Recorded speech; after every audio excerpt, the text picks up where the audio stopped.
that pitch, Morny? Not that I don't like it. He's just missed so many bats with that cutter. And I think maybe the thought is you get something split that's not moving down and in, that's maybe not easier to pull, but either way, you're trying to go for swing and miss there as opposed to weak contact and allow him to get that runner over. But the 2 times he faced Mazara tonight, strikeout looking, strikeout swinging, both on a cutter. There you go. So could be a case of not wanting to go back to it, show him the same pitch 3 times, or do you make him prove that? Make him prove that he can hit it, that he can pick it up, that he can see it. And now you got the one guy that's done some damage so far in the lineup. That second pitch fastball in the second inning. I mean, yeah, truly, he's made one mistake all game today, Taj Bradley, and it's been to Reese. That hard to call a 1-0 fastball at the bottom rail a strike zone mistake too. It was a nice piece of hitting. Sure, but yeah, the one bit of damage done against Taj tonight. Guardians only have 3 hits. Time for a pop-up on the infield. I'm going to show you the homer right here. That's what we're talking about. I mean, look, that's down in the bottom of the zone, but as you mentioned, Glenn, a guy with ride like he has, easy to lift these balls. You don't have to try to get on top of a carry fastball at the bottom of the strike zone. And that's a nasty pitch. What are you going to do with it? Nothing, because you're not chasing above the zone. You know he's got that 4-seam at 98 at the top. So you're not looking at that. You're trying to set your sights maybe belt as the top of your zone, something like that, knowing that it's going to carry up above that.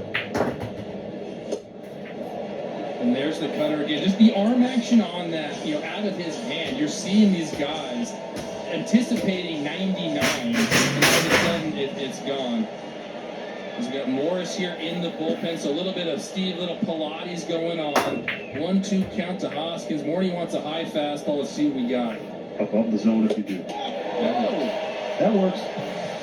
Or how about Bob Ross want to paint the corner with the cutter? That was a clinic right there. There's a phrase that pitchers, athletes/pitchers use.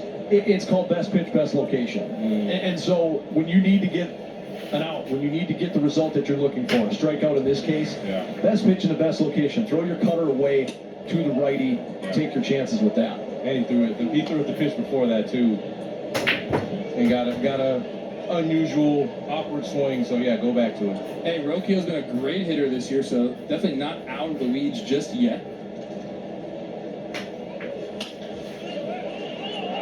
And that should do it. Roy's going to torque it himself. That'll end the 7th. And you know what? We're going to stay here.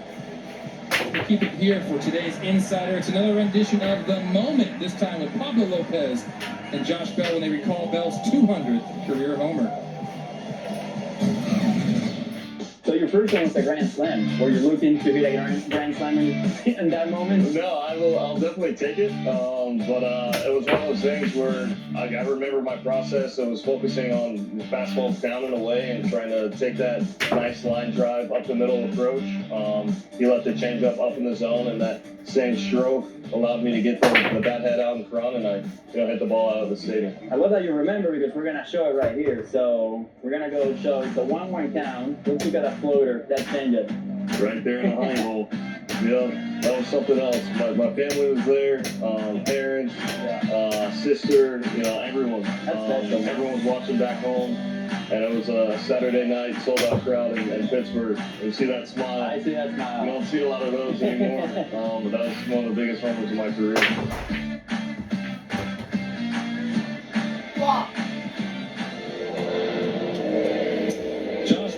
Been phenomenal for the Twins. Another guy that we talked to, multiple players throughout the organization, specifically at the big league level, who his presence alone has helped, and you don't even take into account what he's done with runners in scoring position. He's been a threat in the middle of the lineup all season long. He's the guy that I think when Derek Shelton got this job, he wanted Josh Bell on this team. He wanted a guy that could be a veteran leader, another guy maybe to go along with a Byron Buxton, with a Pablo Lopez, but somebody that I think Derek Shelton knew that he trusted. And what we always heard about Josh Bell, he gets hot, and when he gets hot, look out. And that's where he's been now. It's been a pretty good stretch for Josh Bell. I just think the presence, the 7th Twin, homer from both sides of the plate. As difficult it is to be a switch hitter in the game, to hit 2 home runs in the same game from either side of the plate is incredible. It's just the calming presence. He's been in that spot so many times before. He's hit the middle of the lineup for so long. He's so comfortable. And when you have a presence like that, it just really does rub off on other players. Especially for a young ball club in these Twins. Well, you said Pablo took out, 14 rookies? So for those guys that have a guy in Josh Bell, Taylor Rogers is another one. Somebody who they can learn from on how to be a Major League Baseball player, professional, how to show up day in and day out, on how to do their job, whether things are going great or not. He's steady Eddie, and there's a reason why, he continues every offseason to get a job. You see the picture here, Eric Sabrowski. This is part of the Guardians' quote-unquote good bullpen. So they're trying to keep this a 2-1 game here. Josh Bell welcomes him. Says, I'll take that pitch right back up the middle. Yeah, I think the Guardians, they definitely want to win this game. They're going for it. Obviously, only 4 games up on the Twins, and so yeah, they want to try to come out here and win this game, this first game of the series. You see the numbers from Sabrowski there. A 1.15 whip. That's pretty. The Twins have done this, all season long, where you get into the end of the game and they're still putting together great at bats. Whether they're up by 5, down by 5, close game, they continue to put pressure on relievers and just have good at bats. And I think that's why. I talked about earlier in the pregame about why they've been successful runners in scoring position. It's just the quality of the bats that they've put up. The approach has been so good, and it's not just early in the counts. They're working with 2 strikes as well. I think that's just more sustainable. Like when you have a quality approach, or when you trust the process, like during the course of 162 games, that's going to show up more so than a person that's going up there free swing or doesn't have a game plan. I just feel like, having a game plan is better, obviously, than not having a game plan. And so you see the Twins going up there, like you said, having good at-bats and, making quick adjustments. I've seen them in situations where, the first 3 or 4 innings, it looks like the pitcher's having his way, and then all of a sudden, the second or third time around, the Twins find a way to, put pressure on the opposing starting pitcher or the reliever. Morty, I'm looking at this defense right now. It'll be real nice. When I said, a little roller through the right side, the first and third, a little shoot now. I've been waiting to do that with you all game long. I figured I got to get it in here. We tried to force it, it didn't work. Yeah, that was not a shoot now. Royce Lewis goes down swinging. A pretty nasty pitch right here as he goes in with the breaking ball. Not much you can do with that. That was kind of your window, right? Yeah. Left-handed pitcher on a right-handed hitter trying to... That's it. That breaking ball, try to get it right underneath the bat. On the inside corner, tough to do damage on a breaking ball in off the plate. You mentioned Victor Caratini, what he's been able to do since June 1st. Look at those. Those are 2 all-stars right there. Dylan Dingler, Hunter Goodman. And he's smack dab in the middle of them as far as OPS catchers. Well, and for a guy that has never been a majority bulk catcher, Good job. for Victor Caratini to get the opportunity when Jeffers went down, I think there was some valid questions of how was he going to handle that workload. He had been DHing, playing some first base. He was at catcher part-time. Jeffers was getting the share of the games behind the plate. And so you wonder, as his legs wear down behind the plate, getting more work there, how does he respond? And he's been one of the best hitting catchers in baseball since he got that full-time job. Yeah, it's going to be hard to take his bat out of the lineup. When Jeffers comes back. Probably had it, Goofy.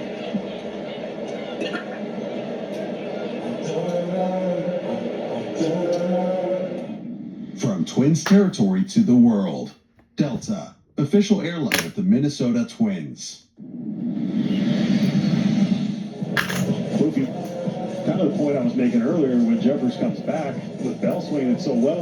Earlier in the year when they had Jeffers behind the plate, they would play Vic at first occasionally, and they'd have Josh in that DH spot, and how it all fits together and how they're going to get all the work. Go ball. Oh, off of Quan's left. Josh Bell on his horse. He's going to come around and score here. Clemens looking for 3, and he's going to get there with a triple. And that's what we've been talking about with this team. Runners in scoring position, relentless in the 7th, 8th, and 9th innings. Left on left here, Cody Clemens, he wants to be an all-star. He should be an all-star.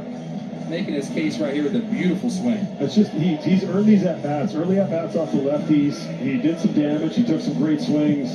He sat on some breaking balls. He hit them hard. Now he's getting some fastballs to hit, and that's, when it's your night, when that ball does not get caught. You got one of the elite left fielders in the game of baseball. I'm sure Cody was talking to him going up the line. Oh, yeah. There's nothing worse than smoking ball in the gap and seeing a guy go run it down. And then watching Josh Bell just cook man. around the bases there. Look at the big fella. He was picking him up. Dude, he was moving. He was moving. That was our quick trip triple right there for our guy, KC. Might another add-on right here. Look at him. He's trying to catch his ball. He's yawning. That's trying to get some air. There's an athlete. There he is. He took charge on that one. Twins add on. 3-1 going into the top of the 8th. Go Twins go, baby.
Summary, Rhys Hoskins, he's done damage often against the Twins, and he did so here again tonight. A solo home run for his 8th of the season. How about the night for Cody Clemens? He's got a couple of knocks, including a triple. He's got a big run scored. They got the party started. And Taj Bradley, he has been razor sharp. 10 strikeouts, 23 whiffs. That's a new career high. What a night for Taj Bradley. What a night in the booth, guys.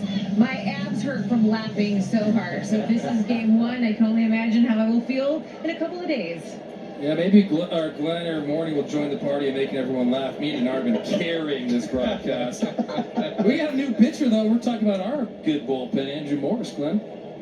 He's been really good for the Twins and kind of forced into a relief spot. He was that, I don't know what they call it down in AAA. They were keeping him stretched out. He was a long guy, but he wasn't a starter. Like a hybrid. A little bit of a hybrid. And then they called him up, put him in the bullpen. They loved his velocity.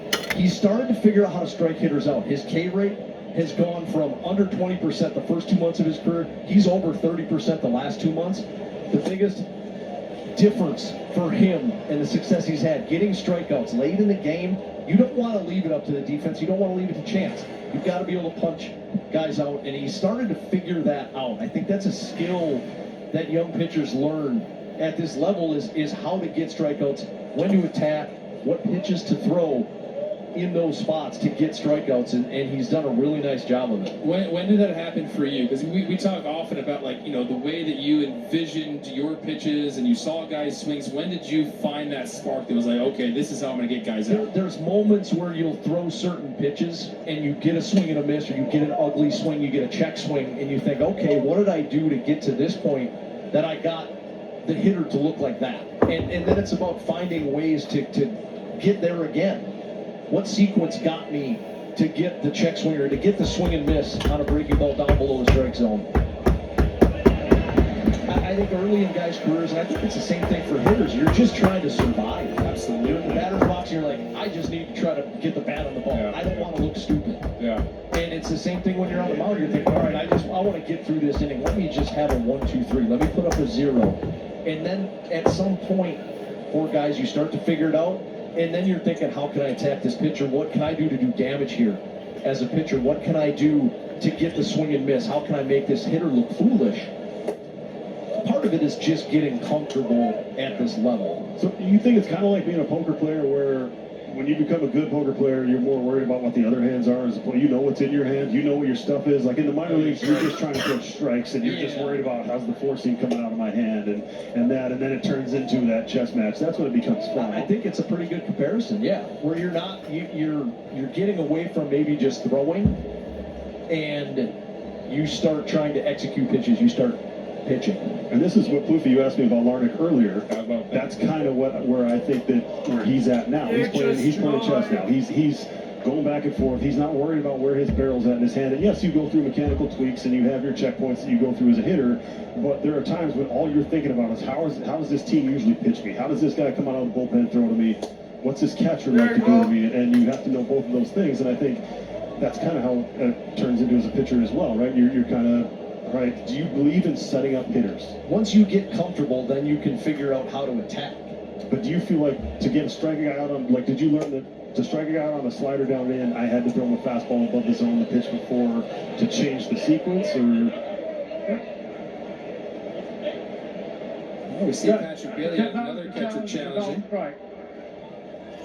And it looked like it clipped outside part of the zone, and he will lose that challenge, and it will be a 3-2 count. Go ahead, Glenn. Yeah, no, I do. You can certainly set hitters up, and any hitter will tell you you've been set up. And that's the thing when you're on the mound and you're not just trying to survive. You can see how did a guy take a pitch, how did a guy swing at a pitch, what does a foul ball mean? Paint at 100. See ya. Not all foul balls are created equal. Not all takes are created equal. And those are the things you can start paying attention to when you have the confidence in your stuff and that you can throw it in the strike zone. You can locate it where you want to. You just start adding to what you're capable of on the mound, and it probably all goes back to just having experience, gaining experience. Experience and reps. Yep. And understanding like who you are as a player, understanding your strengths, what your weaknesses are. Yep. You know, maybe a certain day you don't have a certain pitch, you don't have a certain velocity, and you got to go out there and battle and figure out a way to, you know, get hitters out when you don't have your best stuff. What a play. What a play. Our unreal defensive play of the game, the crybaby. Going and getting it. Top of the ninth, bottom of the eighth coming up. I can't even remember where we're playing. We're having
And we do have a new pitcher.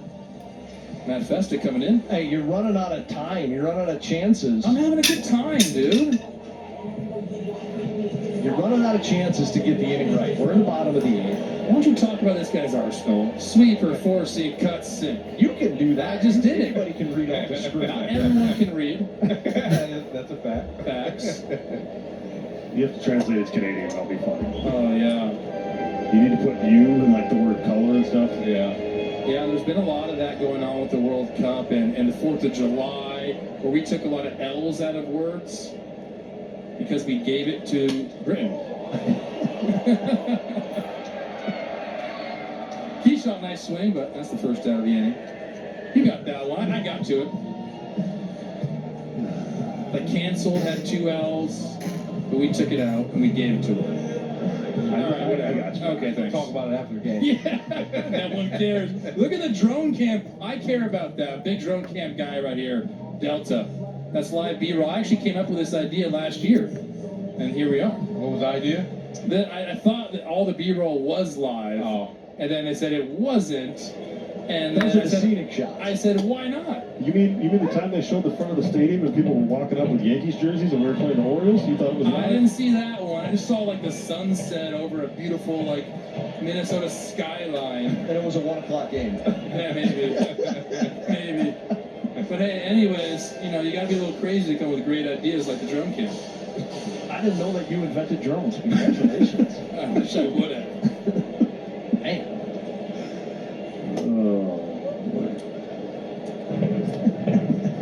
We were talking about who the Twins might bring in here in the top of the ninth. Jeez, I'll get it. You got one. We're going to break one more time before this ball game is over. You know what? I'll get it right. I'll get it right. But Taylor Rogers is warming. We talked about this line being very left-hand heavy. Reese